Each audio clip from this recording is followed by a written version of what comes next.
Votre programme d'information avec l'UIL, l'Université internationale de Libreville, le fleuron de la formation universitaire en Afrique.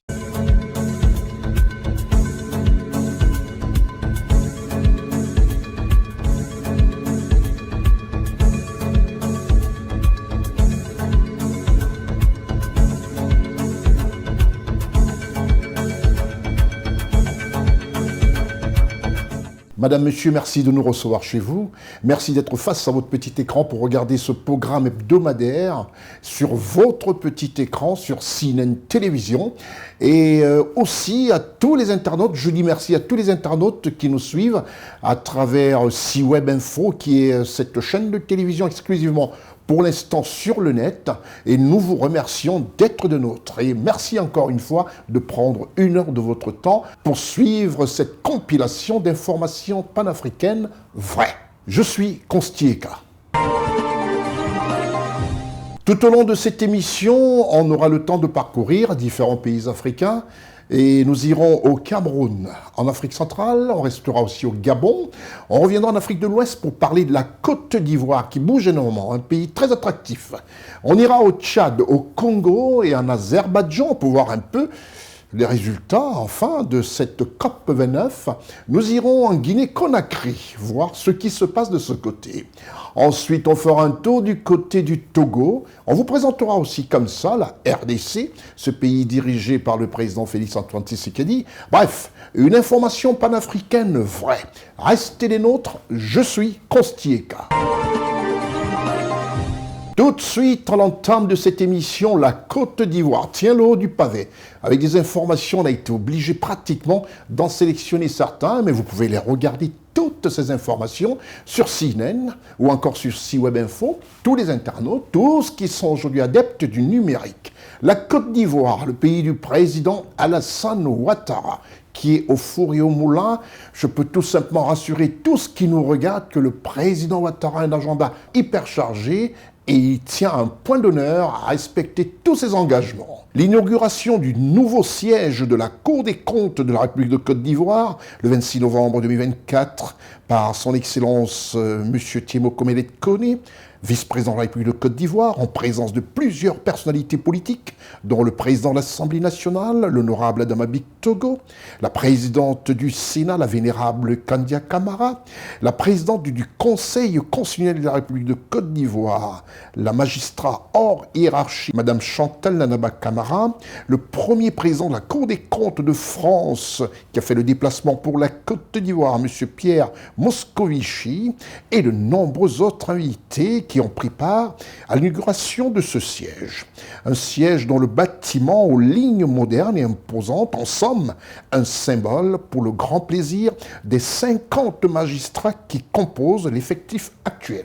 Voilà pour cette Cour des comptes, le nouveau bâtiment qui nous amène encore à rester en Côte d'Ivoire, où nous allons parler des grandes réalisations avant de vous présenter un film sur comment est-ce que la ville de Paris a été construite. Pour l'instant, nous allons parler des prouesses du ministère de la Construction et du Logement en Côte d'Ivoire, comme nous le relate d'ailleurs le magazine L'Intelligent d'Abidjan, que vous pouvez trouver dans tous vos kiosques en Côte d'Ivoire, un magazine qui vous donnera toutes les informations sur les 17 000 nouvelles unités annoncées à Dubaï. Et dans ce magazine L'Intelligent, vous saurez tout sur les logements, sur tout ce qui se prépare, sur tout ce qui va se réaliser.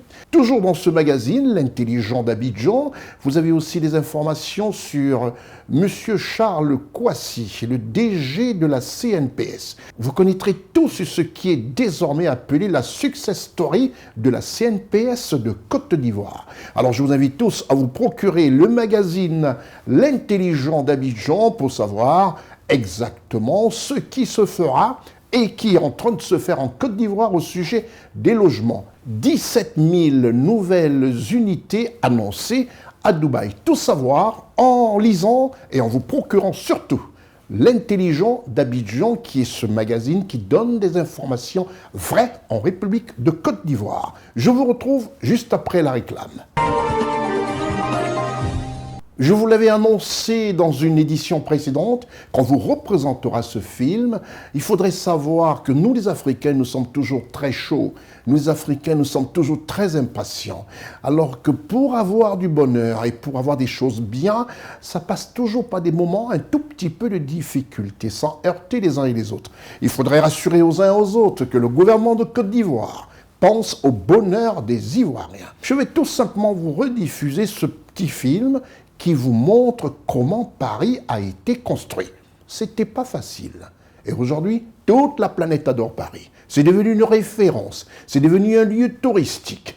Voici comment Paris a été construit.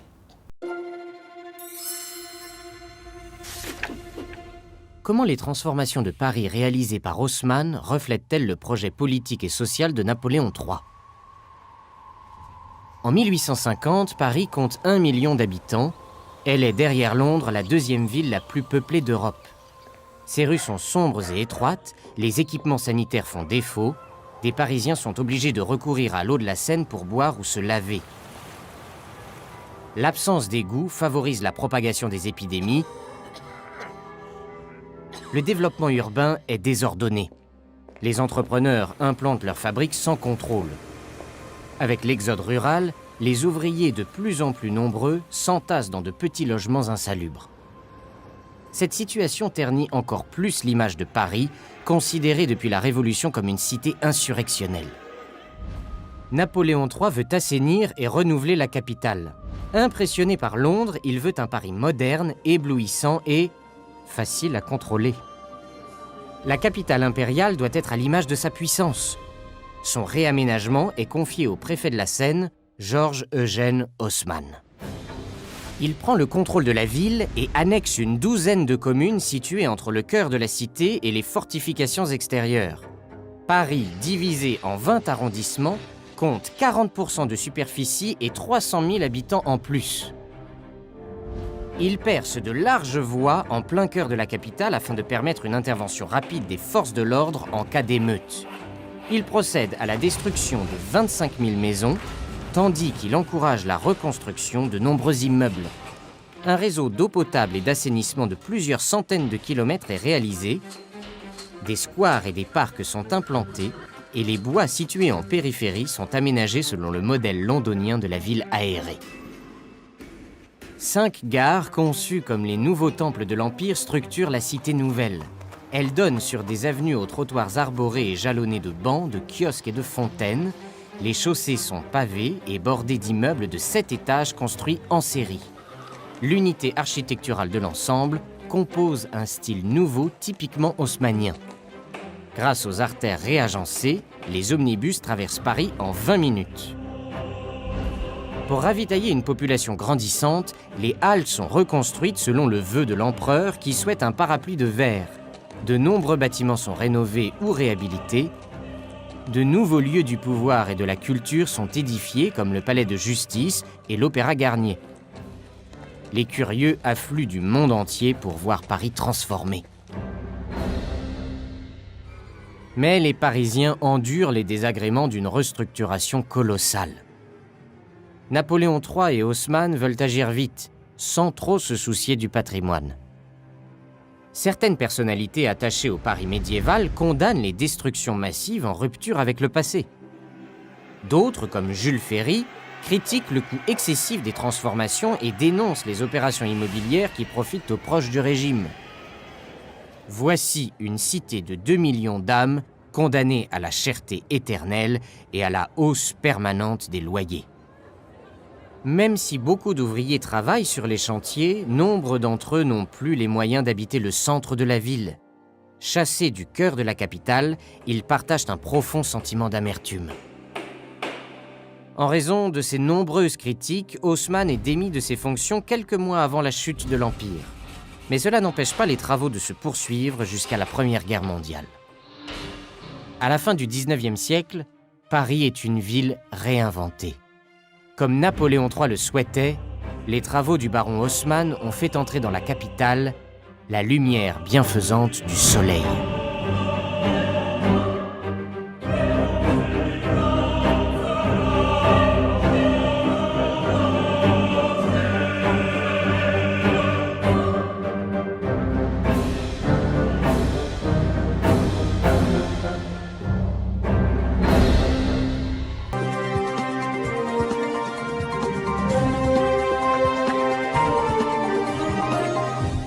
Alors, faisons tous confiance à notre ministère de la Construction et du Logement en Côte d'Ivoire et surtout au gouvernement et à la vision de son Excellence le Président Alassane Ouattara. Je vous retrouve juste après la réclame.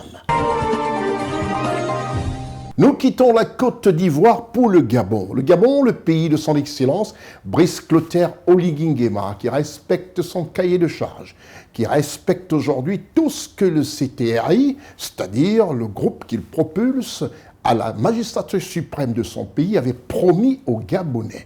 Tout se respecte. Nous allons au Gabon grâce à notre collaborateur Teddy Ossé. Au Gabon, la cérémonie de remise d'équipements aux subdivisions des travaux publics, présidée par son Excellence Brice Clotaire Oligui Nguema, qui tous les jours fait preuve de patriotisme pour le bonheur de ses compatriotes. Depuis Libreville, notre correspondant Teddy Ossé, avec la complicité de Gérard Richard, Séverin Tchatchoua, Charlotte Abdoulaye et à la post-production Marcel Bassolet.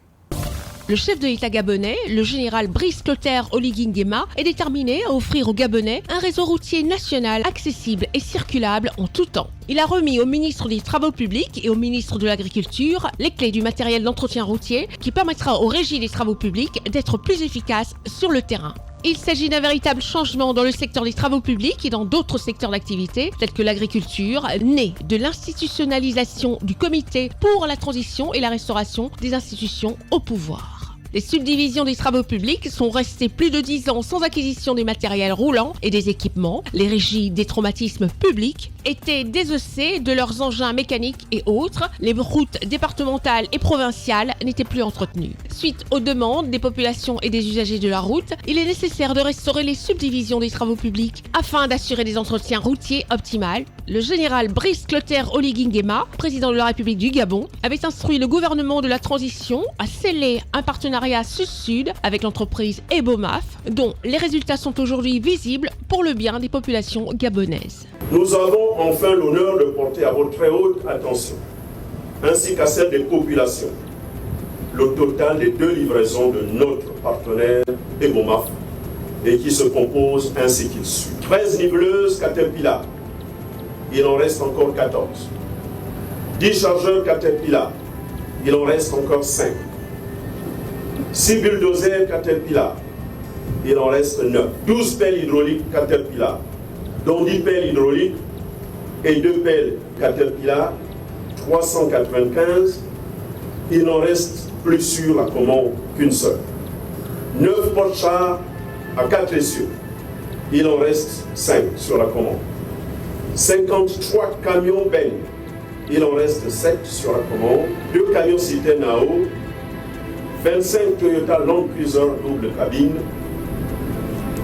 Je vous invite à adresser une salve d'applaudissements à l'adresse de son Excellence, Monsieur le Président de la République. Le fait de remettre officiellement les clés de ces véhicules roulants aux 2 bénéficiaires, le ministre des Travaux publics et le ministre de l'Agriculture, permettra de relancer le secteur villageois qui a longtemps été négligé. En utilisant des méthodes telles que le comptage routier et l'ensoleillement manuel et mécanisé, tout cela entraînera le ralentissement de l'exode rural, créera de l'emploi pour le peuple gabonais. Le succès de cette acquisition découle d'un partenariat Sud-Sud avec la société Ebomaf, qui offrira la possibilité à la jeunesse gabonaise en quête d'emploi d'être embauchée et formée afin de contribuer au développement du Gabon.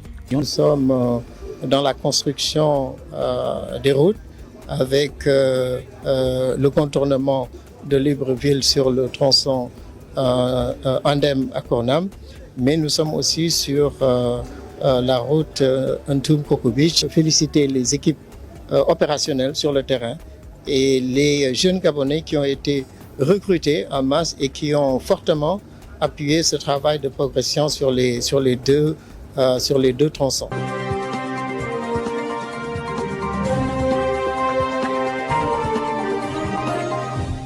Voilà qui fait plaisir quand on voit tous ces éléments, tous ces véhicules, tous ces tracteurs, tout ce qui est offert comme ça pour le développement rapide du Gabon.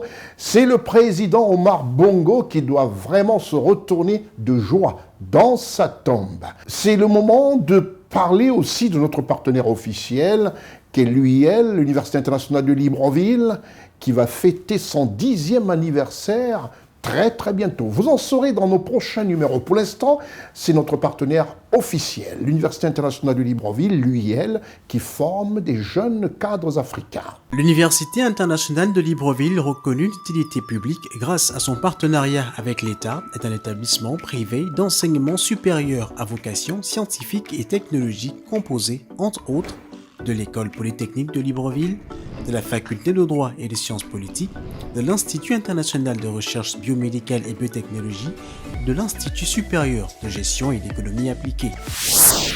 Et sa toute nouvelle école de médecine et de pharmacie. Son ouverture sur le monde du fait de ses partenariats avec les prestigieuses universités et institutions internationales lui permettent de s'arrimer à plusieurs systèmes de formation et de délivrer des diplômes reconnus. DUT, licence, ingénieur, master recherche et professionnel, exécutive MBA, doctorat. Venez vous former à l'exécutive MBA de l'UQAM Canada au métier de l'économie, gestion, du droit et de la science politique de l'industrie médicale et pharmaceutique. Devenez technicien supérieur ou ingénieur à l'Université internationale de Libreville, le fleuron de la formation universitaire en Afrique.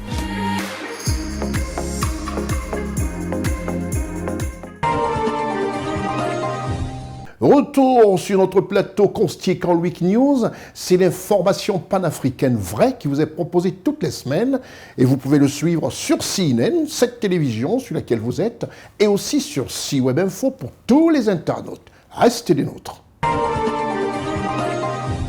Retour en Côte d'Ivoire, ce pays présidé par son Excellence Alassane Ouattara. En Côte d'Ivoire, le chef de l'État ivoirien, son Excellence Alassane Ouattara, a présidé la cérémonie officielle d'ouverture de la CGEC, Académie 2024 à Abidjan. Comme toujours, l'équipe de reportage de CNN Télévision était présente au Palais des Congrès du Sofitel Hôtel Ivoire. Cette équipe dirigée par Ousmane Koulibaly et Lévy Vaunan, avec la post-production de Marcel Bassolé et la voix de Charlotte Abdoulaye. Dans la matinée du 25 novembre 2024, le Gotha politique ivoirien et les responsables des institutions étaient tous réunis au Palais des Congrès du Sofitel Ivoire pour cette 12e édition du CGECI. Arrivé à 9h45, il est 10h lorsque ce beau parterre de personnalités politiques et économiques ivoiriennes et africaines aperçoit sur les écrans géants installés de part et d'autre de l'auditorium du Palais des Congrès l'arrivée de son Excellence Alassane Ouattara, chef de l'État ivoirien. Le président de la République de Côte d'Ivoire, son Excellence Alassane Ouattara, par sa présence, a donné toute la solennité à l'événement qu'il a présenté le lundi 25 novembre 2024 au Sofitel Abidjan, Hôtel Ivoire, à savoir la cérémonie officielle d'ouverture de la 12e édition de la CGECI Academy. La CGECI Academy est un forum économique de référence qui rassemble depuis 2012 en terre ivoirienne les acteurs majeurs de l'économie africaine, essentiellement du secteur privé. Les services ont connu une croissance certaine ces dernières années, mais leur potentiel largement sous-exploité se concentre sur des activités à faible valeur ajoutée. Ce forum permettra d'identifier les activités porteuses et de définir les stratégies nécessaires afin de développer cette industrie capable de créer de la valeur ajoutée, soutenir le développement, réduire le chômage et améliorer la résilience économique aussi bien de la Côte d'Ivoire que du continent. Pour cette édition, la 12e du genre, l'industrie des services occupe une place centrale dans les échanges, offrant des produits immatériels répondant à des besoins spécifiques. La cérémonie qui nous rassemble ce jour revêt donc une importance particulière en ce qu'elle porte une thématique d'actualité pour l'Afrique, à savoir quelle industrie de services pour stimuler la performance des économies africaines. L'industrie des services constitue donc un levier clé pour la performance des économies africaines. En renforçant son infrastructure numérique et en investissant dans le capital humain et dans ce secteur, l'Afrique pourra améliorer ses indicateurs économiques et se positionner comme un acteur majeur de l'économie mondiale. L'objectif de la CGECI Academy 2024 est d'améliorer l'industrie des services en Côte d'Ivoire. Ainsi, le thème central de la présente édition était « Quelle industrie de services pour stimuler la performance des économies africaines ?» Address critical issues, including the role of trade in improving living standards and employment, the concept of reglobalization, opportunities for Africa in services and trade, digital trade, sustainable investment, and last but not least, the role of trade in combating climate change. Des mots soutenus par la directrice générale de l'Organisation mondiale du commerce, OMC, Madame Ngozi Okonjo-Iweala, invitée spéciale de cette 12e édition, qui a d'ailleurs animé le panel inaugural de la cérémonie d'ouverture. Elle a souligné l'importance pour le continent africain de se focaliser davantage sur le domaine des services étant donné son potentiel pour attirer une main-d'œuvre considérable et favoriser la création d'emplois. Intervenant à cette occasion, au nom du président de la République, son Excellence Alassane Ouattara, le vice-président de la République, M. Tiemoko Meïle Kone, a indiqué que la présence du chef de l'État à ces cérémonies témoigne une fois de plus de son engagement constant en faveur du secteur privé et illustre le rôle prépondérant de ce secteur dans sa vision du développement de la Côte d'Ivoire. Le forum qui nous rassemble aujourd'hui nous offre donc une précieuse opportunité pour échanger et partager les expériences des différents pays sur l'ensemble de ces aspects, afin et surtout de tirer parti des pratiques ayant démontré leur efficacité. La présence qualitative d'experts de tout horizon à cette édition permet de croire que les réflexions fructueuses et les débats enrichissants viendront certainement renforcer la contribution de l'industrie des services à la compétitivité des différentes branches des économies d'Afrique. Ces initiatives ont permis de redynamiser l'économie ivoirienne avec un taux de croissance moyen d'environ 8% par an au cours de la dernière décennie, faisant de la Côte d'Ivoire la 9e économie du continent africain et la 2e de l'Afrique de l'Ouest, après le Nigeria. C'est alors que le président de la République de Côte d'Ivoire a procédé à la coupure symbolique du ruban, inaugurant de facto la visite des stands pour le grand bonheur des exposants, qui se sont vus honorés par la présence et la joie affichée du président de la République et de tous les participants de cette 12e édition. Après cette visite des stands, le président de la République de Côte d'Ivoire, son Excellence Alassane Ouattara, a ensuite regagné le palais présidentiel sous les au revoir du président de l'Assemblée nationale, l'honorable Adama Bictogo, et de la présidente du Sénat, la vénérable Kandia Camara. L'équipe de reportage de CNN Télévision, qui a suivi ensuite la visite des stands par les personnalités politiques et économiques présentes, a recueilli pour vous la satisfaction et les impressions de certains participants. Ça fait la 4e fois que nous participons à cette année. Cette année, nous avons eu le plaisir de recevoir le président de la République, son Excellence M. Alassane Ouattara, à notre stand. Donc nous lui avons présenté Petro-Ivoire, Petro-Ivoire qui est la première entreprise ivoirienne de distribution de produits pétroliers en Côte d'Ivoire. Et aujourd'hui, Petro-Ivoire, c'est plusieurs activités, plusieurs services à notre actif. Nous avons le gaz, le carburant et nous avons aussi un centre d'entretien qu'on appelle le centre d'entretien Point S. Une cérémonie d'ouverture qui a répondu à toutes les attentes et on est prêt à continuer pour les 2 jours qui restent à venir.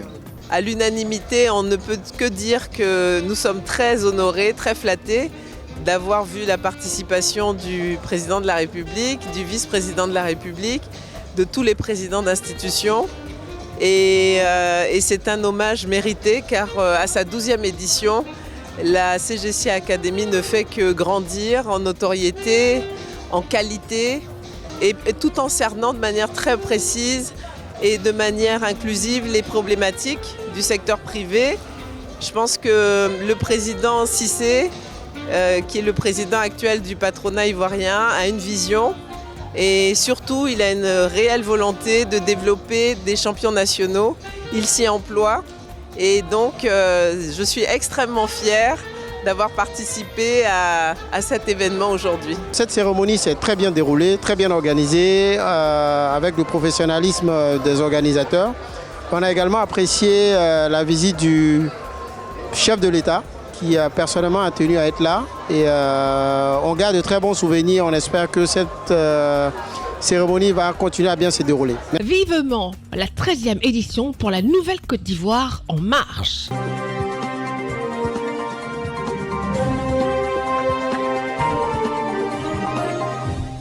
Quittons un tant soit peu la Côte d'Ivoire. Je vous ai dit que la Côte d'Ivoire a énormément rythmé ce programme parce que les activités s'enfleuvent ici en Côte d'Ivoire.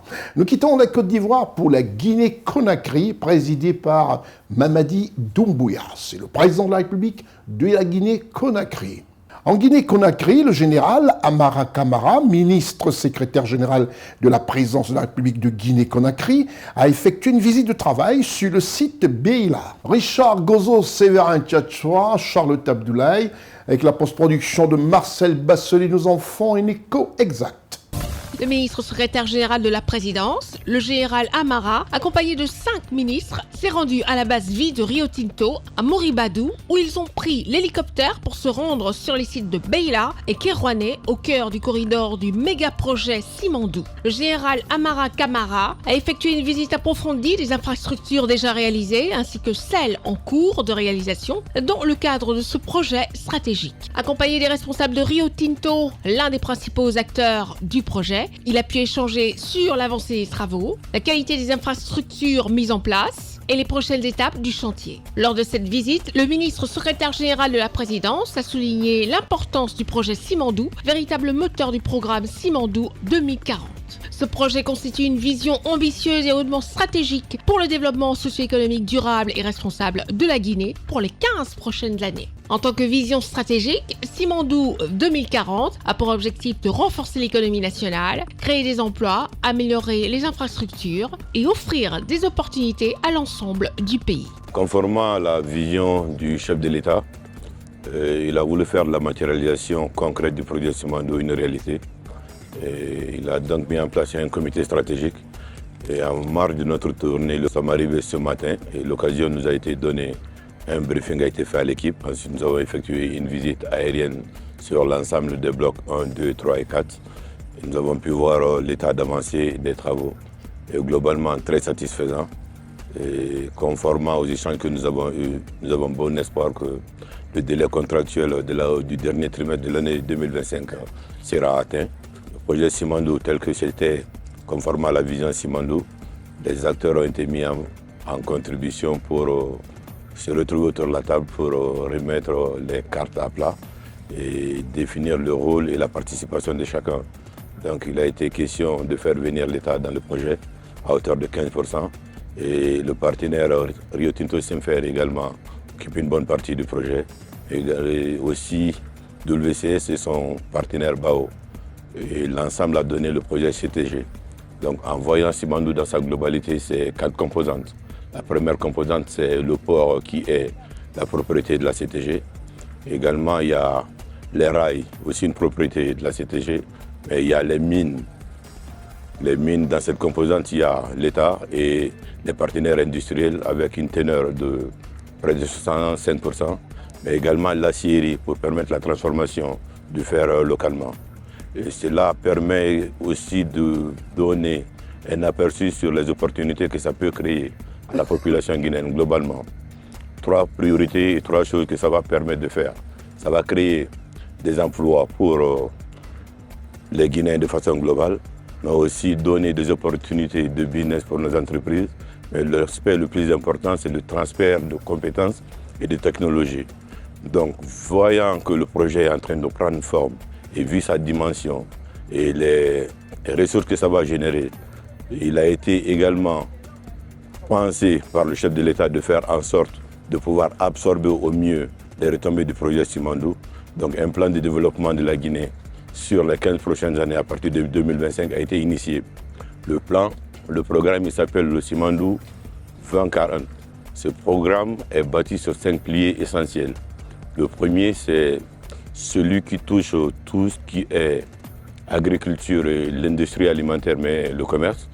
Le second pilier, tout ce qui est éducation et culture. Le troisième pilier, c'est l'aspect infrastructure, transport et technologie. Le quatrième pilier, c'est l'économie, les finances et l'assurance. Et le dernier pilier, qui n'est pas le plus petit, c'est ce qui touche la santé et le bien-être des populations. Le général Amara Camara a aussi mis en avant l'importance de ce projet pour les populations locales qui bénéficieront directement des retombées économiques. Il a souligné que l'implication des communautés et des autorités locales était essentielle pour garantir la réussite de Simandou 2040 dans un cadre respectueux de l'environnement et des principes de développement durable.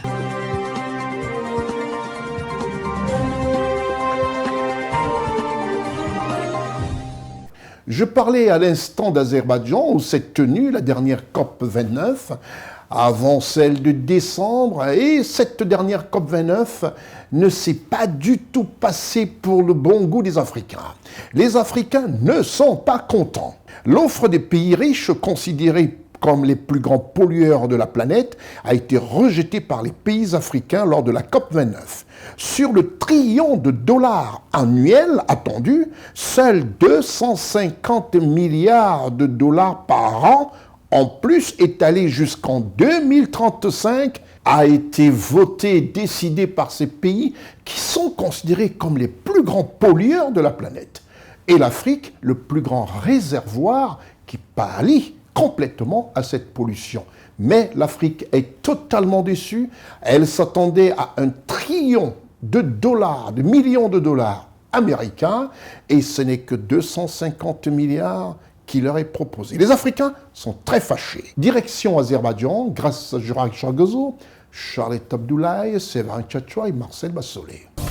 Au terme des 2 jours de négociations, la COP29, organisée par l'Azerbaïdjan, a officiellement fait l'objet de prolongations ce week-end, sans trouver de compromis. C'est une véritable honte. Nous sommes très en colère. Nous sommes tellement frustrés de voir que les pays développés ont proposé un chiffre de 250 milliards de dollars par an, alors qu'ils sont parfaitement conscients que les besoins se chiffrent en milliers de milliards de dollars.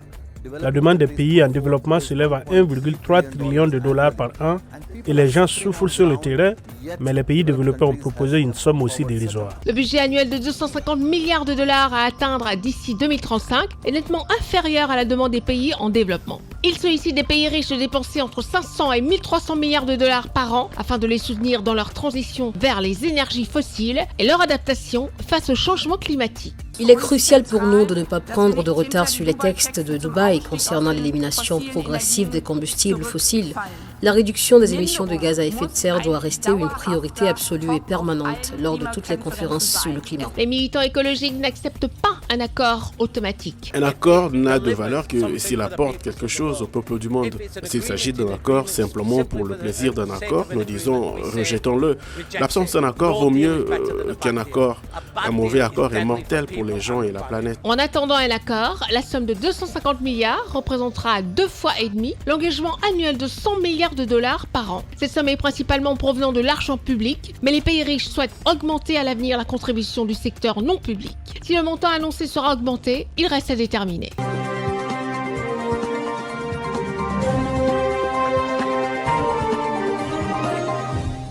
Voilà qui ne fait pas trop plaisir aux Africains quand on sait que c'est chez nous qu'on trouve encore, et je demande à Marcel Bassolé d'essayer encore de présenter cette Afrique. Regardez ces forêts africaines qui contrecarrent un tout petit peu la pollution mondiale avec ces bassins du Congo.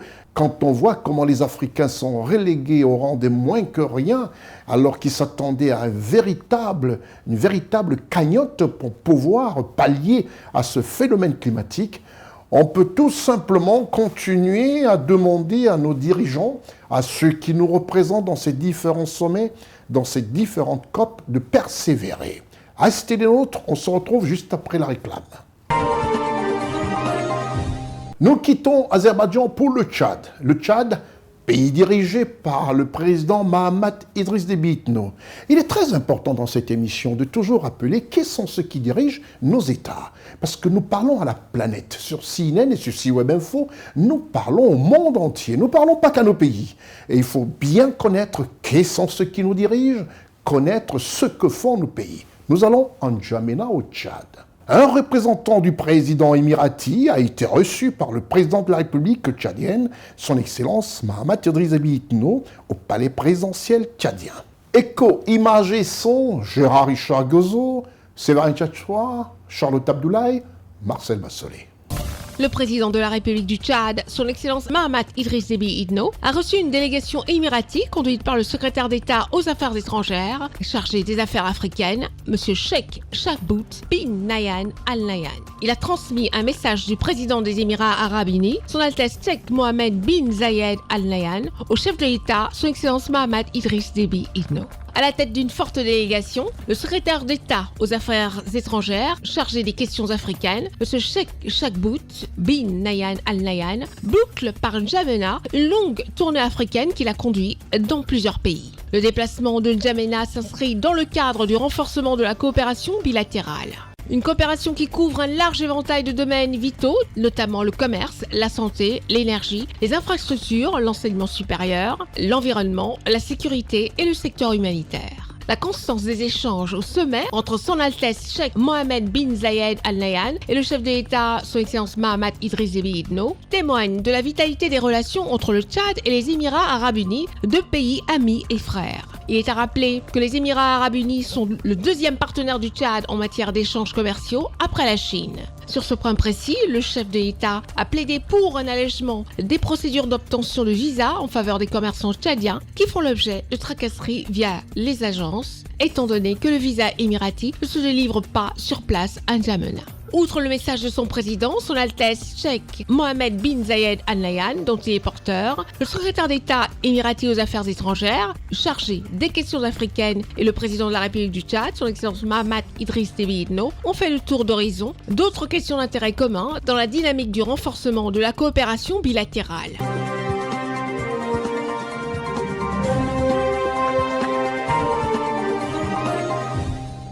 Je m'amusais souvent à dire à certains amis, à certaines personnes, que si on vous laisse simplement recevoir 10, 15, 20 personnes par jour, chacun avec son problème, vous deviendrez fou à la fin de la journée. Et c'est le cas de savoir que nos dirigeants, nos chefs d'État travaillent énormément. Nous allons repartir en Côte d'Ivoire, où le chef d'État, comme je l'ai toujours dit, n'est qu'Alassane Ouattara. Vous verrez un tout petit peu une journée marathon pour un président de la République. Une journée marathon où il faut recevoir des personnalités, des hautes personnalités, et parler de tout et des sujets différents les uns les autres. Alors, la Côte d'Ivoire, le président de la République de ce pays, son Excellence, Alassane Ouattara, a reçu successivement le 26 novembre 2024, au palais présidentiel de la République de Côte d'Ivoire, son éminence, le nouvel archevêque d'Abidjan, et ensuite une délégation d'une société ivoirienne installée en Côte d'Ivoire. Vous verrez lors de ces deux rencontres, cette journée marathon au palais présidentiel, la première pieuse, la deuxième avec une information qui va réjouir tout le peuple de Côte d'Ivoire. L'ère Ouattara est une ère bénéfique pour les Ivoiriens. Et à cette rencontre, la primeur a été réservée d'abord au président de la République, et quant à lui, il a aussi décidé que ce soit l'intéressé qui offre cette primeur à ses compatriotes ivoiriens. L'œil de la caméra de notre reporter spécial, Ousmane Koulibaly, depuis le palais présidentiel de la République de Côte d'Ivoire, assisté d'Edith Lévy-Vaunant et à la post-production Marcel Bassolé sur la voix de Constant Eka. Ce mardi 26 novembre 2024, le chef de l'État de Côte d'Ivoire a reçu en audience au palais présidentiel Monseigneur Ignace Bessi Dogbo, nouvel archevêque d'Abidjan, qui est venu attester sa prise des fonctions épiscopales au chef de l'État ivoirien. En compagnie du ministre de la fonction publique, Madame Andésiré Ouloto, le président de la République de Côte d'Ivoire s'est entretenu avec son éminence, Monseigneur Ignace Bessi Dogbo, qui a rassuré le président de la République de toutes ses prières à son endroit. À la fin de l'entretien, le président de la République de Côte d'Ivoire, son Excellence Alassane Ouattara, et son premier hôte de ce jour marathon se sont rendus pour un point de presse dont une question fut à l'ordre du jour par la presse nationale et internationale, à savoir la teneur de leur entretien. Effectivement, en tant qu'archevêque d'Abidjan, j'ai pris possession canonique du siège le 3 août et j'ai souhaité rencontrer le président de la République pour lui faire mes civilités parce que, pour parler de manière imagée, c'est lui le chef du village. Et donc il était important que je vienne le saluer pour lui dire que je suis là et qu'il peut compter sur mes prières pour que le pays avance sur le chemin de la paix et du développement. C'est ce que nous avons fait et j'étais très heureux de l'accueil qu'il m'a réservé et je pars vraiment satisfait.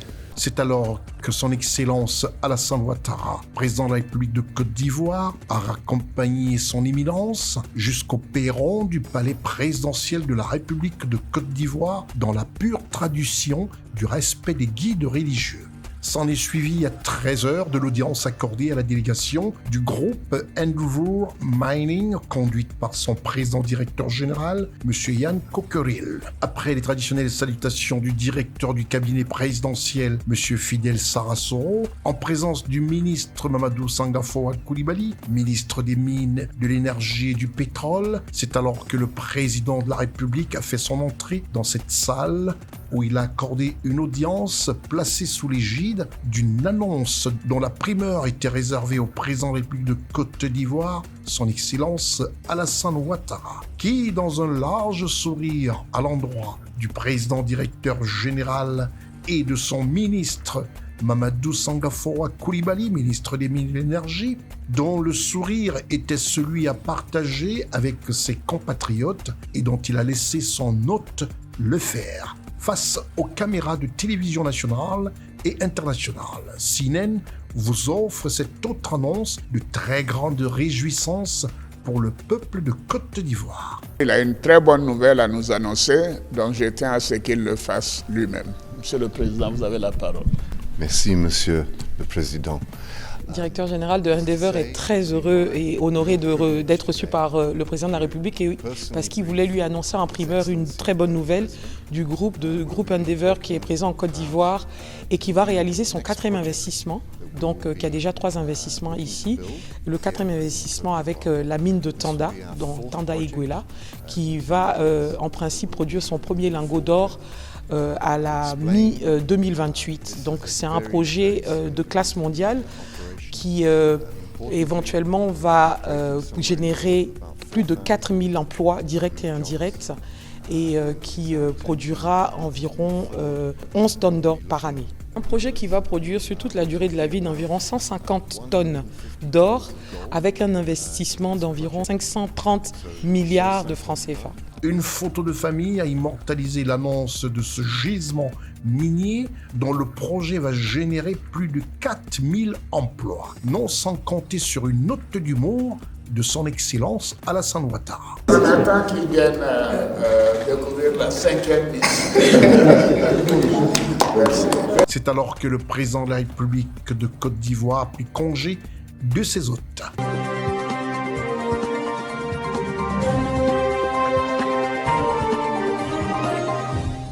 Voilà une annonce des gisements et des découvertes.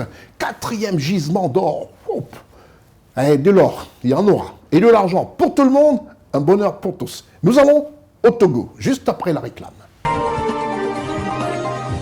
J'ai souvent dit qu'il était l'un des plus jeunes présidents, mais un ancien, presque bientôt 20 ans au pouvoir. C'est le président de la République togolaise, son Excellence Faure Issonsingba Yasingbe. C'est dans son pays que nous allons à l'instant vous proposer une information. Le chef de l'État togolais, son Excellence Faure Issonsingba Yasingbe, a accordé une audience. Reportage Charlotte Abdoulaye, Gérard Richard Gozo, Séverin Tchatchoua, Marcel Bassolé. Le président de la République du Togo, son Excellence Faure Issonsingba Yasingbe, a accordé une audience à l'ancien Premier ministre du Kenya, M. Raila Odinga. Au centre de leurs échanges, la situation politique et sécuritaire en Afrique, ainsi que les défis de développement économique et social sur le continent. Je suis très reconnaissant pour cette rencontre avec le président de la République, Faure Issonsingba Yasingbe. Je suis venu ici parce que, comme vous le savez, je suis candidat à la présidence de l'Union africaine et je suis venu solliciter son soutien. Au cours de nos discussions, nous avons abordé de nombreuses questions importantes concernant notre continent.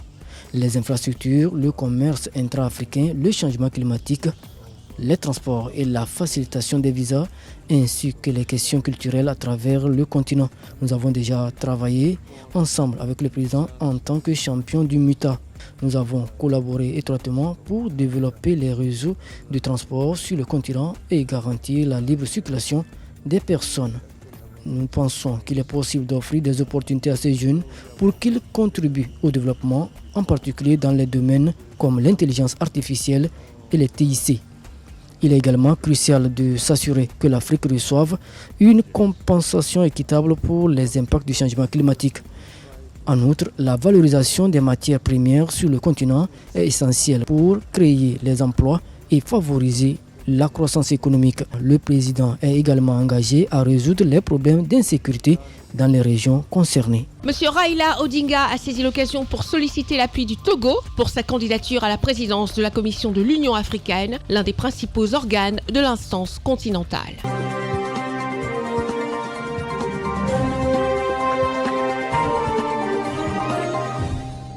Nous quittons le Togo pour le Congo-Brazzaville. Et au Congo-Brazzaville, on aimerait bien aller faire un peu de pêche pour se prendre quelques petits saumons, puisque les Brazzavillois et les Quinois se discutent un tout petit peu le saumon du fleuve Congo. Nous restons au Congo, le pays de son Excellence, le président Denis Sassou Nguesso. Le chef de l'État congolais, son Excellence Denis Sassou Nguesso, en séjour en Italie, a été reçu par le Saint-Père, le pape François. Séverin Tchatchoua, Gozo Richard, Charlotte Abdoulaye, Marcel Bassolé. Le lundi 25 novembre 2024 à 7h45, le cortège du président de la République du Congo, son Excellence Denis Sassou Nguesso, a atteint le Saint-Siège. Le piquet de la garde suisse est correctement organisé pour rendre hommage au président de la République du Congo qui a rendez-vous avec le souverain pontife. Le président du Congo, accompagné de son épouse, Madame Antoinette Sassou Nguesso, est accueilli par le régent de la maison pontificale, Monseigneur Leonardo Sampieza. L'instant est solennel et cordial lorsque son Excellence Denis Sassou Nguesso entre dans la bibliothèque apostolique du Vatican où il est reçu par le pape François. Les deux dignitaires marquent ce moment historique avec une étreinte chaleureuse, puis le chef de l'État congolais présente son épouse Madame Antoinette Sassou Nguesso au pape François. La première dame du Congo est une catholique engagée dont l'action à travers la Fondation Congo Assistance témoigne de son engagement envers le bien-être social. Plus tard, le président du Congo, son Excellence Denis Sassou Nguesso, a une entrevue en tête-à-tête avec le souverain pontife. Il n'a pas été révélé un seul mot de cette entrevue privée qui a duré 25 minutes. On peut supposer que les deux hommes ont abordé des sujets d'intérêt commun tels que la vie de l'Église catholique au Congo, la préservation de l'environnement et la paix du continent africain. En outre, le président congolais, son Excellence Denis Sassou Nguesso, qui lutte depuis de nombreuses années pour la préservation de l'environnement, a remis au pape François un livre qu'il vient de publier, intitulé « Au fil de l'eau », qui aborde la question de l'écologie, un sujet que le souverain pontife apprécie particulièrement. Lors de cette entrevue, le président congolais a souligné l'importance de béatifier le cardinal Émile Biyinda et de nommer un nouveau cardinal au Congo, un sujet que son Excellence Denis Sassou Nguesso a évoqué par la suite au cours d'un entretien avec le secrétaire d'État du Vatican. Le ministre des Affaires étrangères du Vatican est attendu à Brazzaville en janvier prochain afin de redonner vie à l'Église catholique au Congo.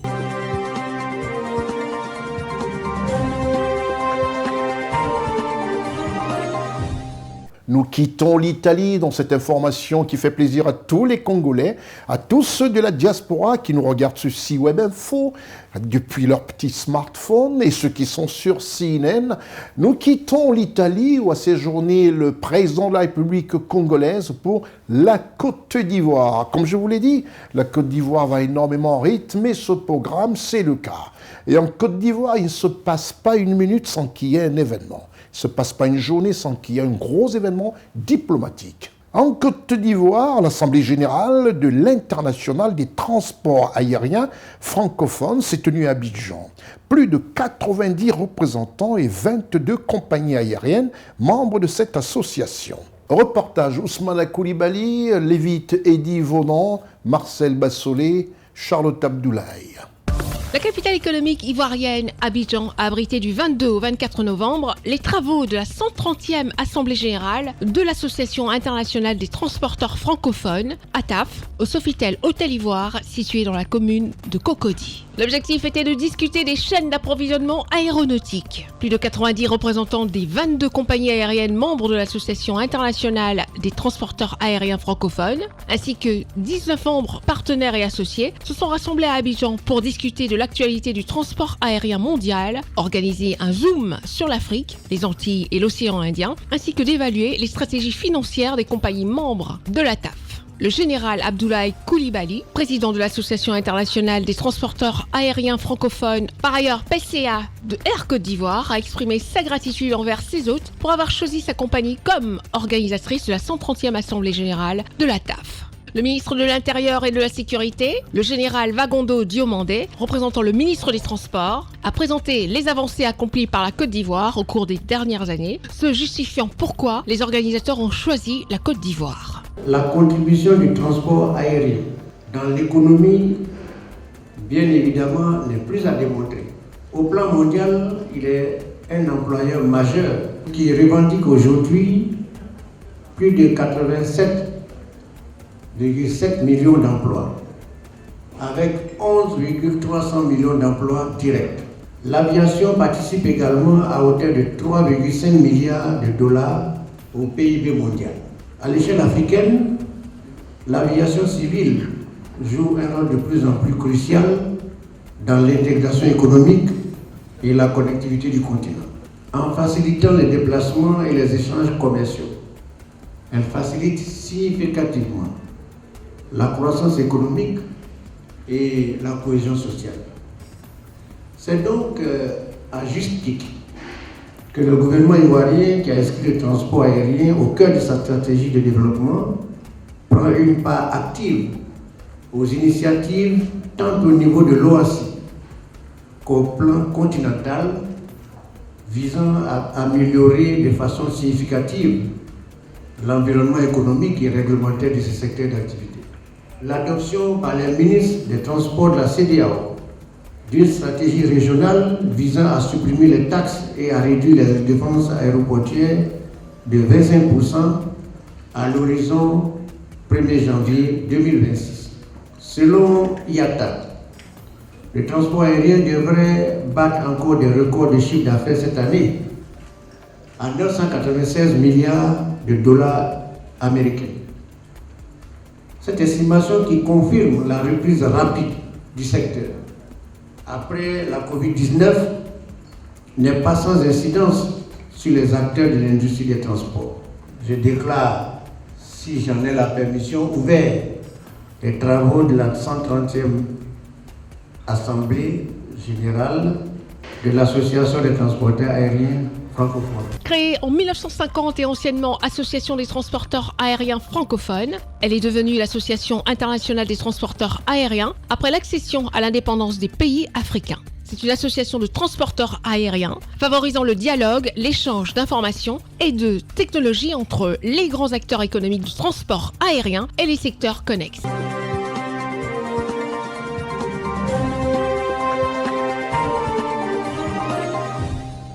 À chaque édition, plus besoin de vous le rappeler, nous traitons un pays. Nous présentons au monde entier ce pays, ses atouts et tout ce que ce pays rengorge comme richesse.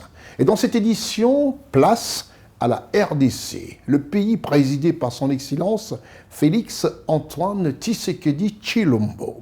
Et dans ce pays, vous verrez tous les atouts. Tout ce qui peut inciter non seulement les visiteurs à faire un tourisme, mais aussi les investisseurs à croire en ce pays, en ses capacités. D'autant plus que les Africains, tous les Africains, qui ont été les meilleurs dans les écoles formées en Occident, sont de retour dans leur pays pour offrir un cadre de vie, un cadre d'affaires pratiquement exceptionnel à tous qui désirent changer de continent. Voici la RDC, ses atouts, son économie et ses réalités.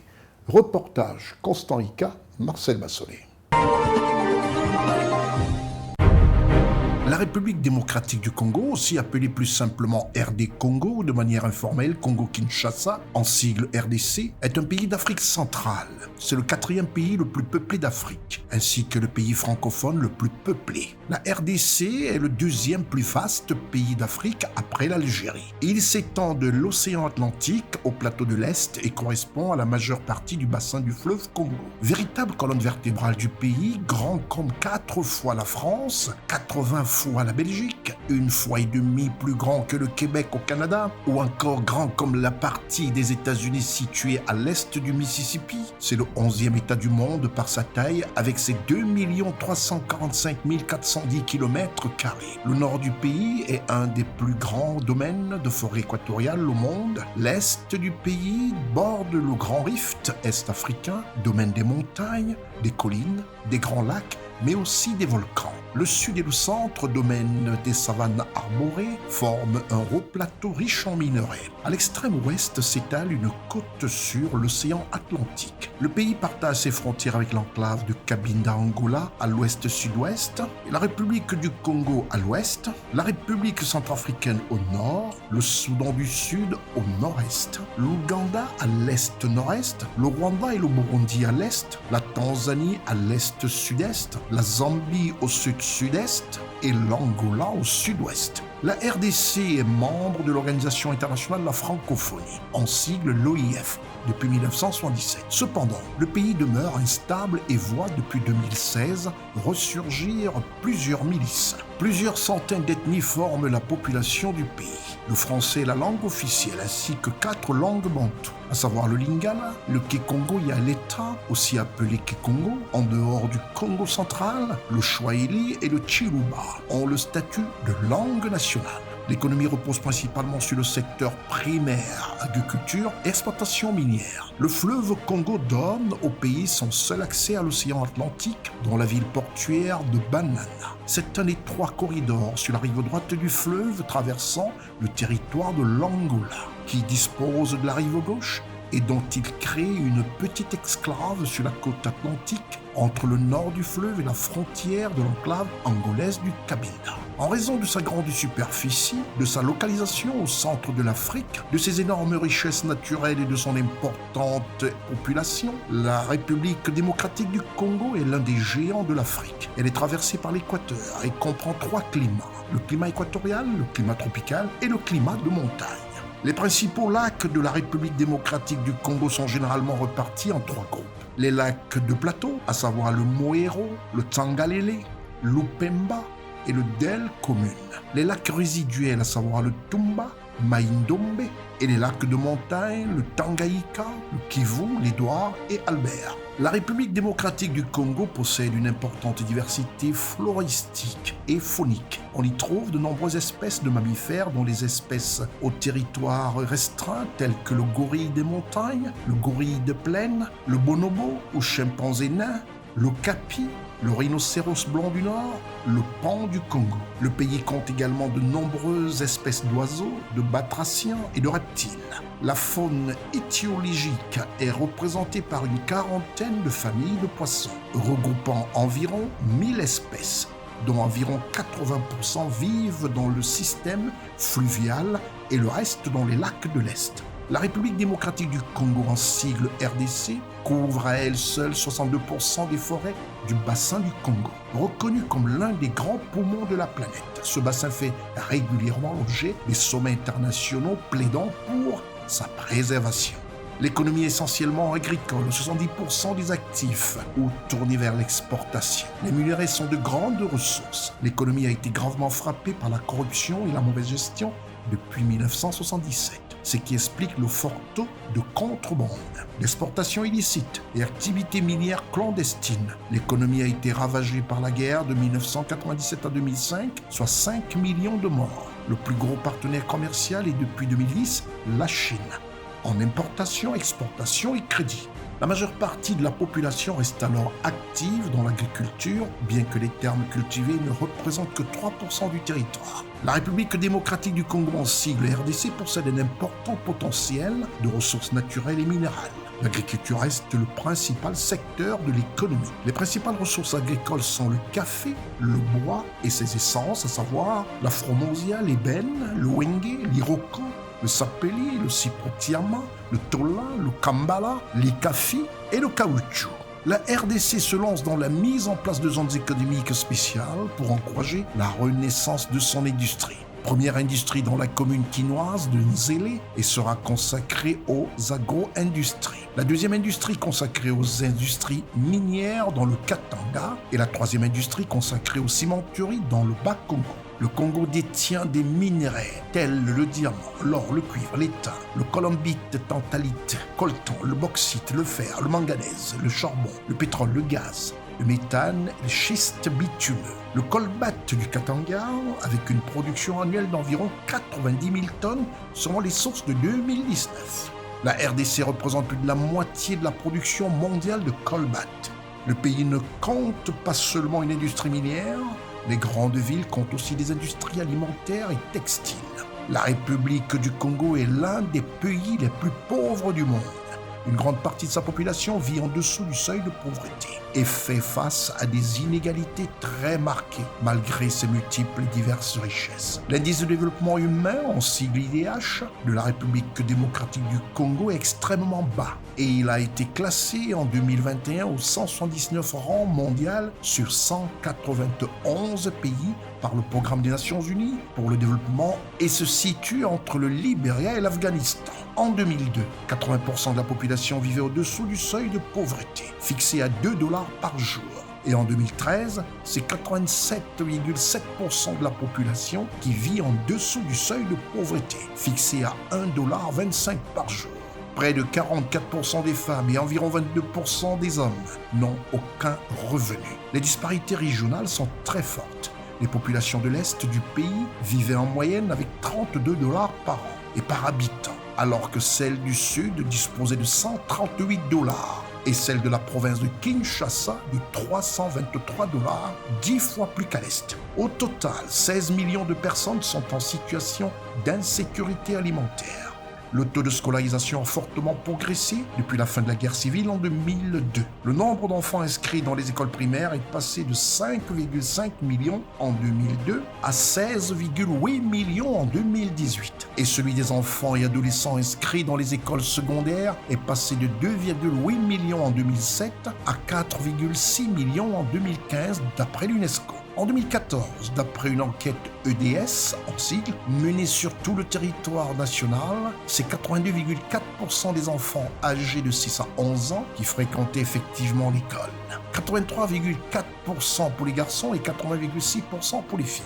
D'après la même enquête EDS de 2014, le taux d'analphabétisme de la population âgée de 15 à 49 ans était de 24,1%, soit 11,9% pour les hommes et 36,2% pour les femmes.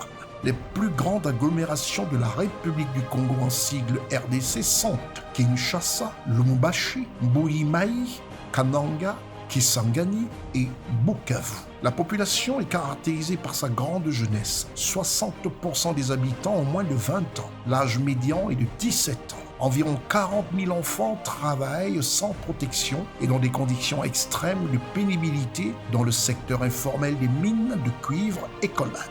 La capitale de la RDC est Kinshasa. Sa devise monétaire est le franc congolais. Sa langue officielle, le français. Son gouvernement est une république à régime semi-présidentiel. La superficie de la RDC est de 2345 millions de kilomètres carrés. Sa population est estimée en 2023 à 102,3 millions d'habitants, selon la Banque mondiale. La RDC est dirigée par son Excellence, le président Félix Antoine Tshisekedi Tshilombo.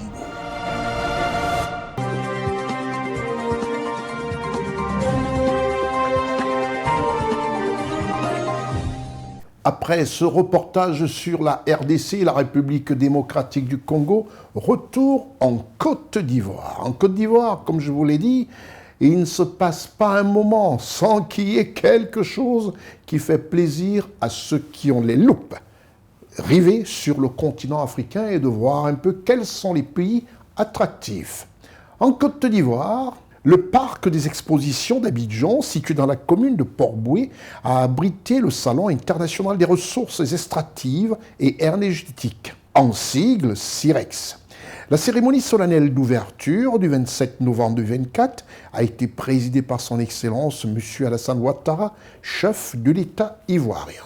Toujours à l'affût de l'information et des images, de l'information vraie, nos équipes dirigées par Ousmane Koulibaly, avec son assistant Lévite Eddy Vonon et la post-production de Marcel Bassolé sur la voix de Charlotte Abdoulaye, nous en font écho. Pour une grande première, ce fut une réussite sur tous les plans. La première édition du Salon international des ressources extractives et énergétiques en sigle CIREX s'est ouverte le mercredi 27 novembre 2024 au complexe ultramoderne du Centre des expositions d'Abidjan dans la commune de Port-Bouët en Côte d'Ivoire en présence du président de la République de Côte d'Ivoire, son Excellence Alassane Ouattara et du vice-président du Nigeria, M. Kashim Shettima Moustapha. Le CIREX, qui se déroule pendant 5 jours, soit du 27 novembre au 2 décembre 2024, marque une étape importante pour la Côte d'Ivoire, la sous-région et le continent africain, a déclaré le vice-président ivoirien, son Excellence Monsieur Siemoko Meïle Koné, ouvrant ses assises au nom du chef de l'État ivoirien, son Excellence Alassane Ouattara. Excellence, Monsieur le Président de la République, votre présence, qui nous honore une fois de plus, n'a assurément rien de protocolaire. Elle nous confirme encore et sans embâche votre engagement en faveur du progrès des secteurs d'activité et de leurs résultats sur les pays et sur le quotidien des populations. Les ressources extractives représentent indéniablement une richesse pour nos pays, mais leur exploitation soulève de nombreux défis qu'il nous faut prendre en charge. Ces défis sont étroitement liés à la préservation de l'environnement face aux impacts de l'extraction non contrôlée.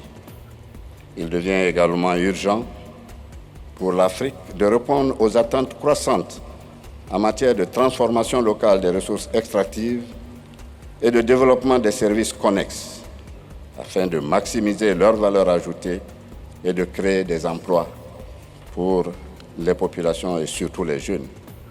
Il est bon de rappeler que le continent émet moins de 4% de gaz à effet de serre, tandis que plus de 600 millions d'Africains n'ont toujours pas accès à l'électricité. Dans un tel contexte, le chemin qui mène vers les énergies renouvelables ne saurait être le même pour tous. Nos partenaires bilatéraux et multilatéraux doivent donc apporter leur soutien technique et financier à l'Afrique dans sa propre mise en œuvre des énergies vives, vertes. Monsieur Mamadou Sangafoa Coulibaly, ministre ivoirien des Mines, du Pétrole et de l'Énergie, a indiqué que ce salon vise à fédérer toutes les initiatives qui existent et à intégrer en une plateforme unique les 3 sous-secteurs qui sont les mines, le pétrole et l'énergie. Excellence, Monsieur le Président de la République, après avoir donné un second souffle à l'agriculture de notre pays, vous avez décidé que le temps était venu de mettre également à contribution les ressources naturelles de notre sous-sol. L'édition 2024 du CIREX, prévue pour une biennale, a pour thème « Développement durable des industries extractives et énergétiques ». Quelle politique et quelle stratégie ? Pour cette édition, le pays à l'honneur sera la Norvège, considérée comme un exemple dans ce domaine. En tant que 3e exportateur mondial de pétrole et de gaz naturel, le Royaume de Norvège se distingue à l'échelle mondiale par sa gestion exemplaire de ses ressources naturelles en respectant les normes environnementales. Son énergie électrique est composée de 98% de ressources renouvelables, principalement de l'hydroélectricité. Au moment où nous inaugurons cette exposition, puisse-t-elle servir de témoignage au potentiel qui naît lorsque des nations et des industries s'unissent autour d'objectifs communs. Je vous invite tous à engager un dialogue franc, à apprendre les uns des autres et à établir des partenariats qui favoriseront l'innovation. Le vice-président de la République fédérale du Nigeria, M. Kashim Shettima Moustapha, a salué le leadership du président de la République de Côte d'Ivoire, son Excellence Alassane Ouattara, en matière de développement. Monsieur le Président Ouattara, je vous remercie d'avoir organisé cet important dialogue. Je vous assure que le Nigeria est prêt à travailler en partenariat avec vous et à apprendre les uns des autres. C'est alors qu'à la surprise générale de tous, un cadeau d'une hauteur de 2 mètres réalisé par un sculpteur ivoirien représentant une daba, grandeur nature, utilisée par les paysans du nord de la Côte d'Ivoire, a été offert par son réalisateur au président Alassane Ouattara, ce qui a valu une belle photo de famille. Le CIREX 2024 a enregistré plus de 300 exposants et plus de 1500 délégués professionnels provenant de 50 pays à travers le monde.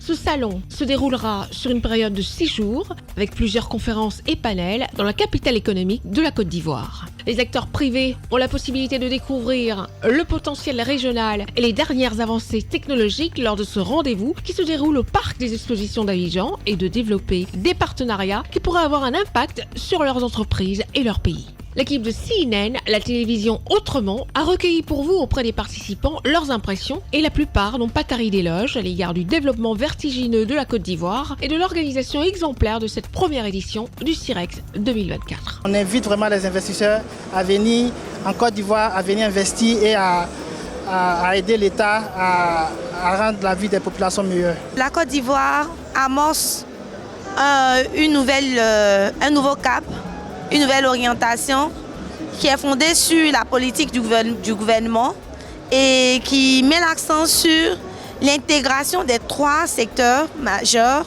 des ressources extractives que sont les mines, le pétrole et l'énergie. C'est un salon qui a pour but de promouvoir tout ce qui est ressources naturelles et énergétiques du pays et aussi présenter à tout l'ensemble des parties prenantes, que ce soit côté bailleur, côté secteur privé, côté institution, côté banque, tout ce que la Côte d'Ivoire regorge comme potentialité en termes de ressources énergétiques et extractives. Impressionné, c'est très bien organisé, les stands sont très intéressants, la cérémonie d'ouverture était grandiose et très émouvante aussi.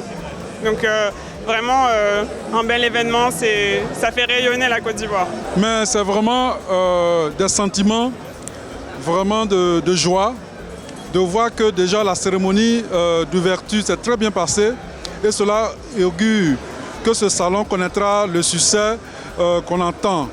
Et toutes les équipes du ministère des Mines du Pétrole, sous la houlette de Monsieur le ministre, s'est mis à la tâche pour faire de ce salon un grand rendez-vous pour toute la communauté des acteurs du monde du pétrole, des mines et de l'énergie. Le CIREX est le bienvenu en Côte d'Ivoire et aussi je suis heureuse de participer à ce salon. Il serait bon que le CIREX puisse tourner dans la sous-région. Toujours un privilège pour nous, Ivoiriens, de recevoir le Salon international des ressources extractives. Mais nous, c'est une opportunité aussi pour nous de venir aussi faire parler de nous et de nos préoccupations, de nos difficultés. Nous, en tant que pompistes et graisseurs en Côte d'Ivoire. Je suis venu participer au CIREX et il faut dire que vraiment la Côte d'Ivoire a mis le paquet. Dans ce salon, c'est la première fois que je vois le parc des expositions vraiment utilisé à fond. Déjà le parking qui était absolument plein et surtout ce pavillon qui, avec ce salon, on voit ressortir vraiment que c'est un pavillon au niveau international absolument sans doute. À part le Palais des Congrès, mais ça, on l'a déjà vu dans plusieurs autres événements. Les occasions de réseautage dans le domaine minier, ça n'arrive pas tous les jours, donc très, très heureux de faire partie des exposants pour le CIREX, la première édition du CIREX 2024. On voit que les infrastructures ici sont vraiment à la hauteur des ambitions de la Côte d'Ivoire pour le domaine minier. Tout est bien installé, tout est bien organisé, donc très, très, très fier et très heureux de faire partie de la communauté minière pour cette première édition.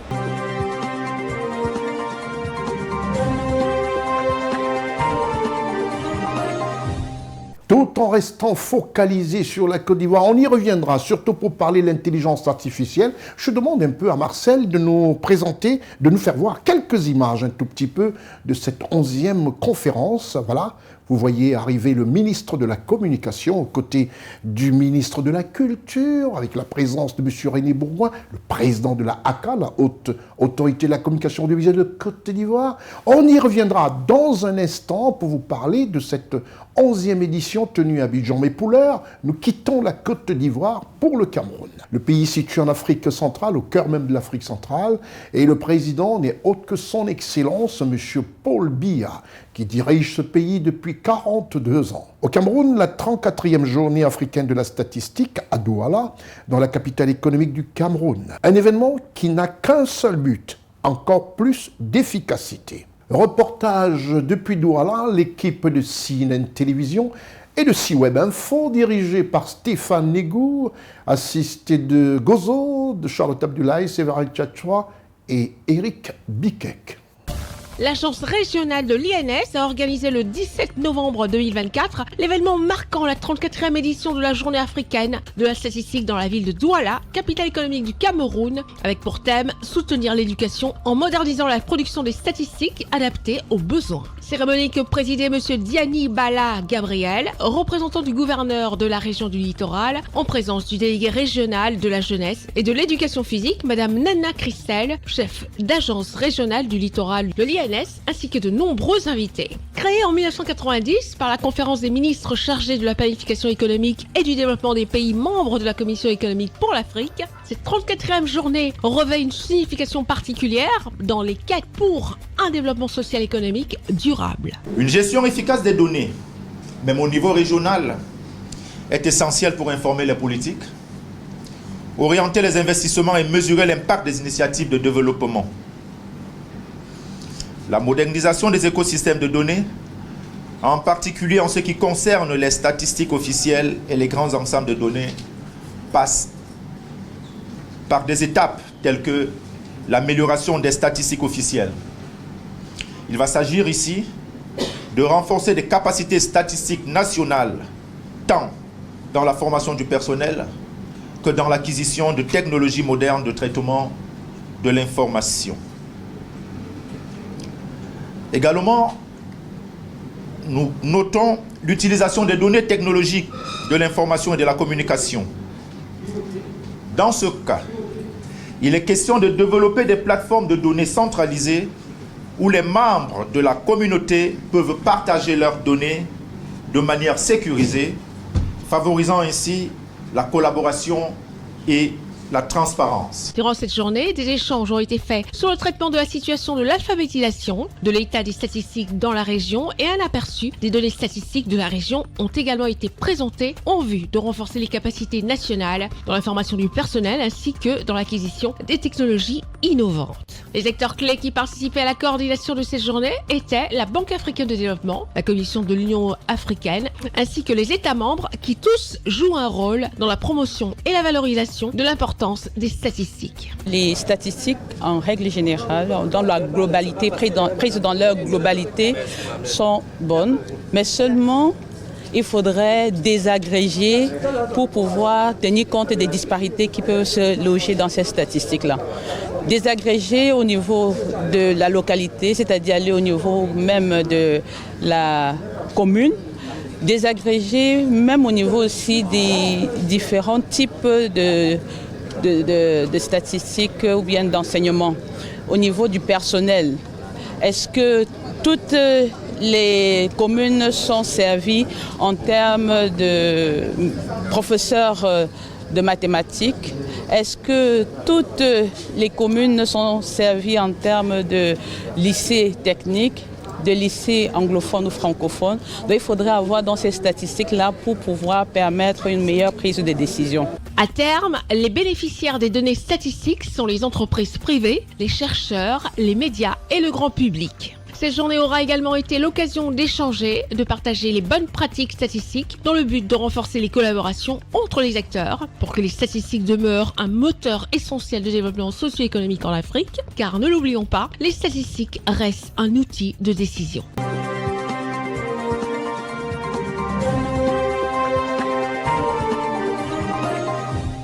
Je vous parlais à l'instant de l'intelligence artificielle dans la régulation, de l'intelligence artificielle dans les secteurs de l'audiovisuel, du numérique et de la communication en Afrique. La 11e conférence des instances de régulation de la communication d'Afrique, en sigle CIRCAF, s'est tenue à Abidjan les 28, 29 et 30 novembre 2024. La cérémonie d'ouverture, le 28 novembre au Novotel Abidjan, au plateau, avec la présence de plusieurs personnalités, parmi lesquelles le ministre de la Communication de la République de Côte d'Ivoire, le ministre de la Culture de Côte d'Ivoire, des personnalités politiques, du président de la ACA, la Haute Autorité de la Communication Audiovisuelle de Côte d'Ivoire, M. Rédé Bourgoin, et son homologue de France, M. Roch-Olivier Mestre, et son autre homologue du Maroc. Ousmane Coulibaly à la caméra pour CNN Télévision et Web Info, assisté de Eddy Lévite-Vonan, se sont rendus au Novotel à Abidjan, au plateau, pour couvrir cet événement et nous en faire écho.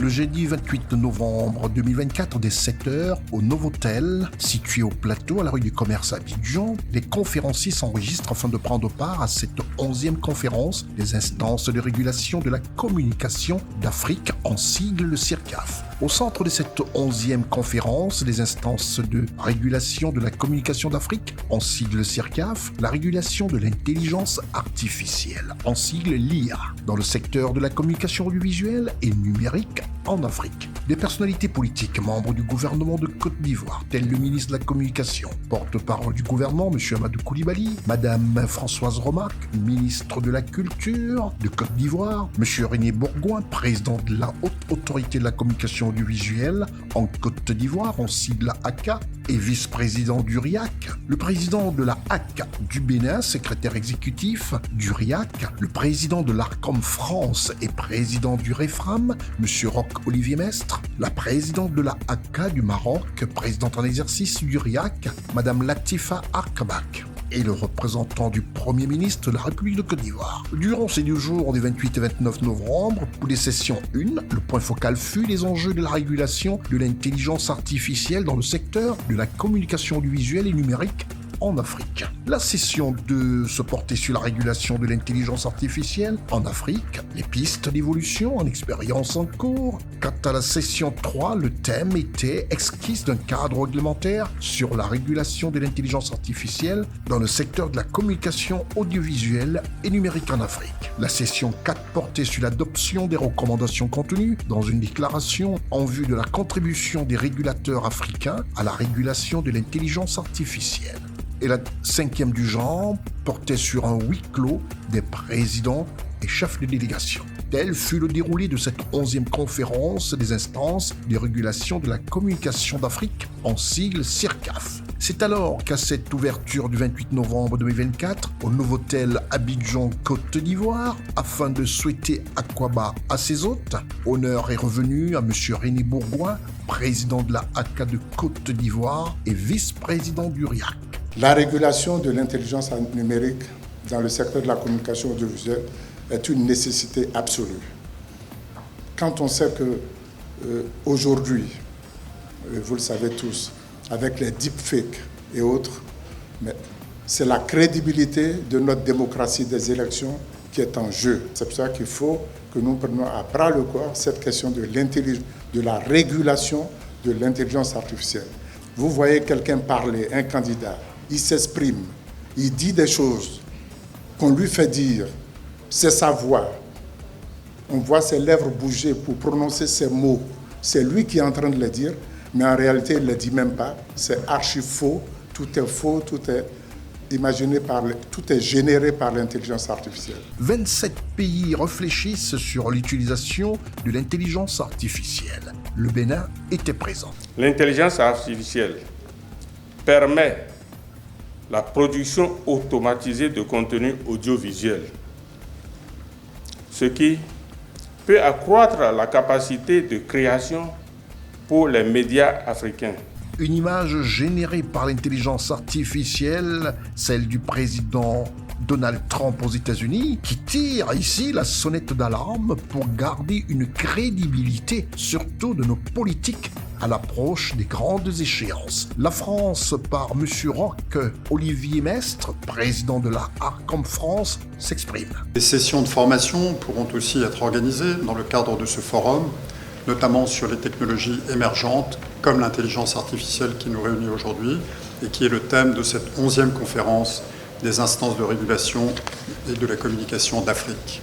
Le Maroc par Mme Latifa Arkabak, présidente de la ACA du Maroc. La régulation de l'intelligence artificielle dans le secteur de la communication audiovisuelle et numérique est désormais une préoccupation pour la communauté globale des régulateurs, car l'intelligence artificielle a déjà et aura encore plus à l'avenir une influence de grande ampleur sur la production, la distribution et la consommation des contenus audiovisuels, et plus important encore, elle aura un impact multiforme sur les dynamiques économiques des médias et sur les comportements du public.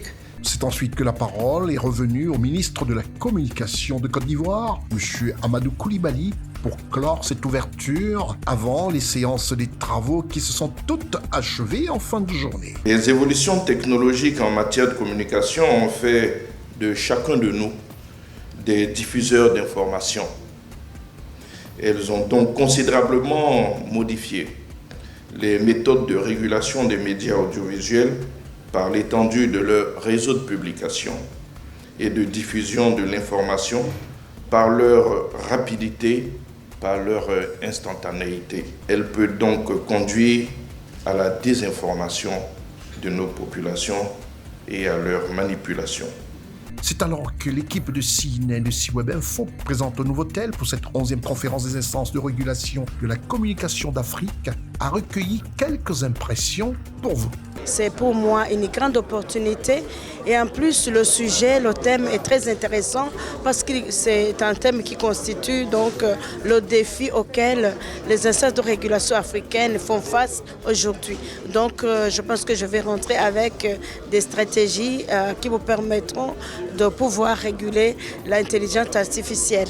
L'intelligence artificielle offre des possibilités phénoménales, mais elle peut comporter des risques pour la manipulation de l'information ou pour le pillage du droit des auteurs en matière de création. Il est important pour nous régulateurs de veiller à ce que les droits en ligne et l'intérêt général, les droits en ligne des citoyens africains et l'intérêt général des sociétés africaines soient préservés dans le cadre de cette nouvelle réalité des médias et de la communication qui est caractérisée et marquée, fortement marquée par l'hégémonie des plateformes numériques globales sur le marché de l'information. Tout en vous rappelant que la 11e conférence des instances de régulation de la communication d'Afrique, en sigle CIRCAF, avec pour objectif premier la régulation de l'intelligence artificielle, en sigle l'IA, dans le secteur de la communication audiovisuelle et numérique, s'est tenue à Abidjan, au Nouveau-Tel Plateau, 28, 29, 30 novembre 2024. Notons que la mandature du RIAC 2024-2025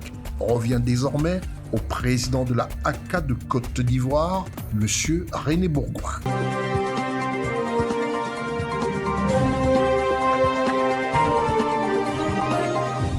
Pour dire simplement que l'ARCOM en France, son équivalent en Côte d'Ivoire, c'est la ACA, et au Maroc, tous sont à Abidjan. Et ils ont été à Abidjan pour voir tout cela de très très très près. Il y a eu des exemples qui ont été donnés à cette 11e conférence.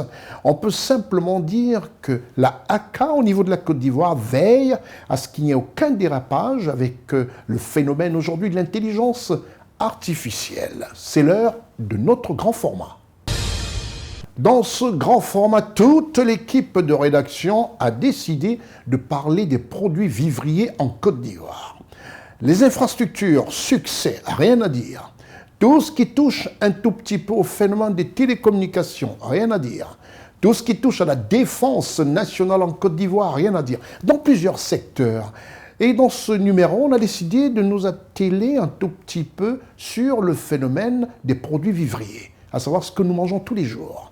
Est-ce que les Ivoiriens sont contents? Est-ce qu'il y a une prolifération des produits vivriers, à savoir la banane, le piment, les arachides, la tomate, les aubergines? Est-ce que nos paysans sont heureux et continuent à produire? Est-ce que leur production afflue sur nos marchés? L'équipe tenue toujours par Ousmane Koulibaly a décidé de traîner la caméra comme ça pour voir dans une zone urbaine comme Abidjan, l'une des plus grandes villes urbaines de Côte d'Ivoire, ce que pensent les Ivoiriens au sujet des produits vivriers, et c'est l'objet de notre grand format.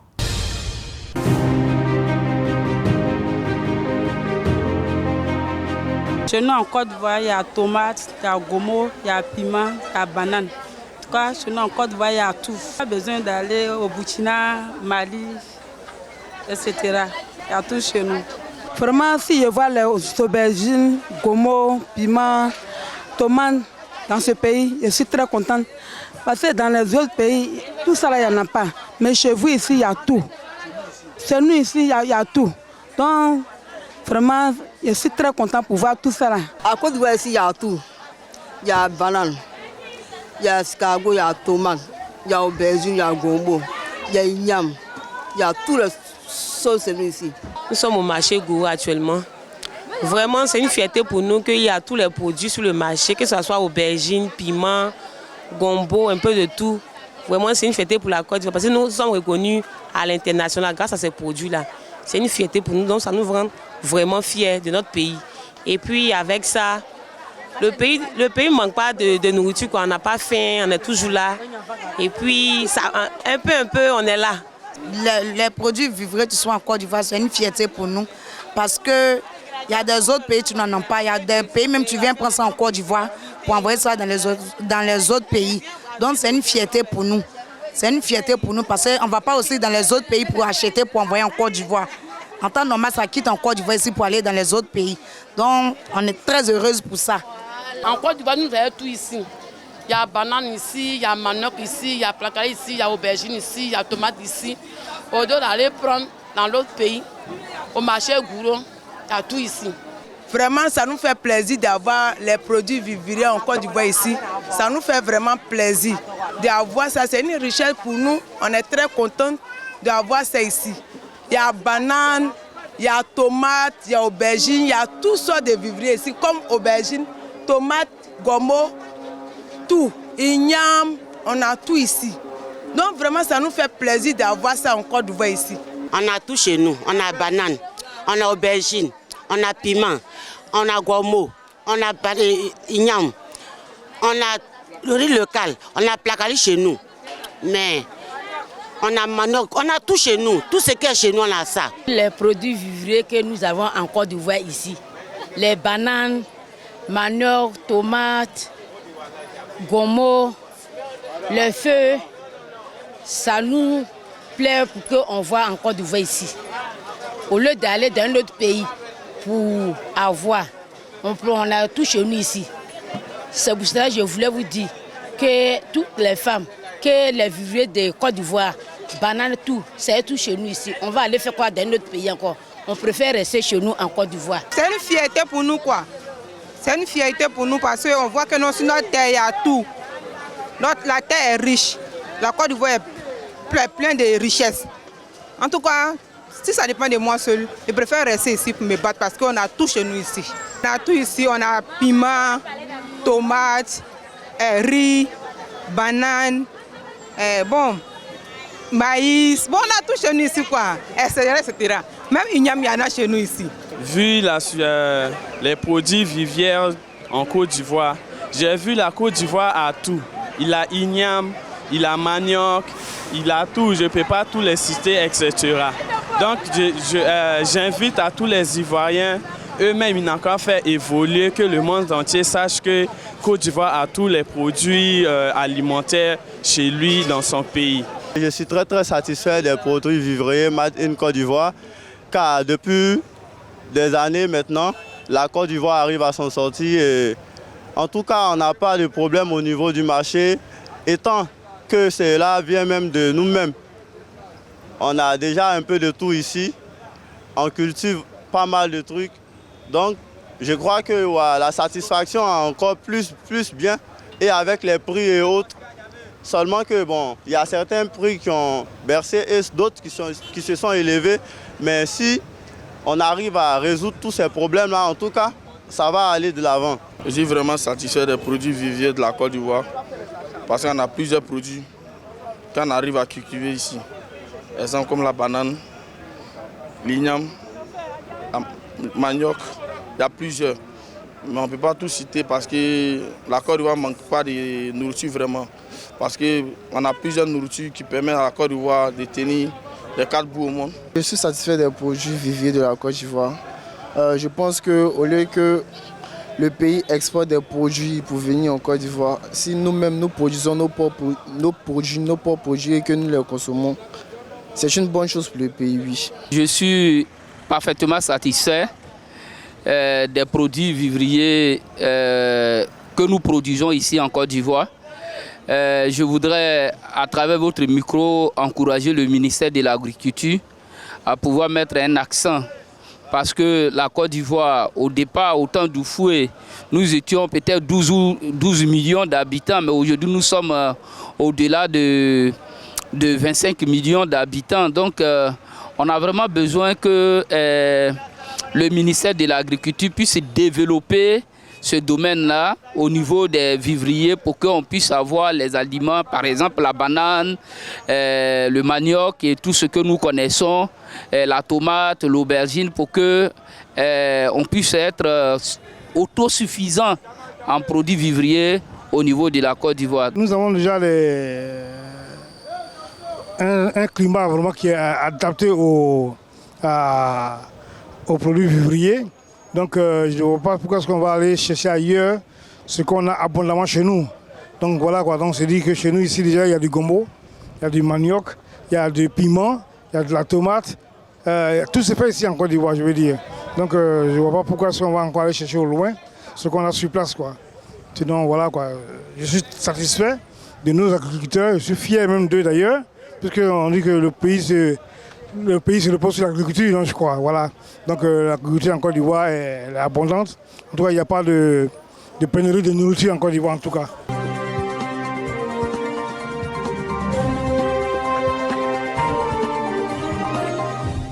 Tout en vous remerciant d'avoir pris de votre temps pour regarder cette émission panafricaine d'informations vraies sur CNN, CWeb Info, grâce à notre partenaire officiel.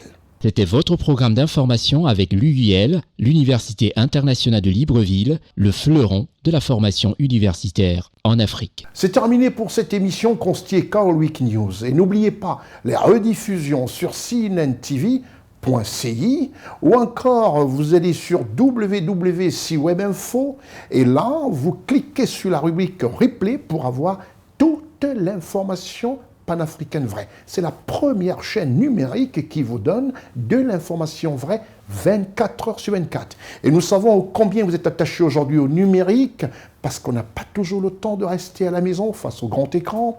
On l'a sur notre laptop, sur nos téléphones portables. Et voilà, cette chaîne vous donne toutes les informations vraies. Je vous donne rendez-vous au prochain numéro. Je suis Constieka. Au revoir.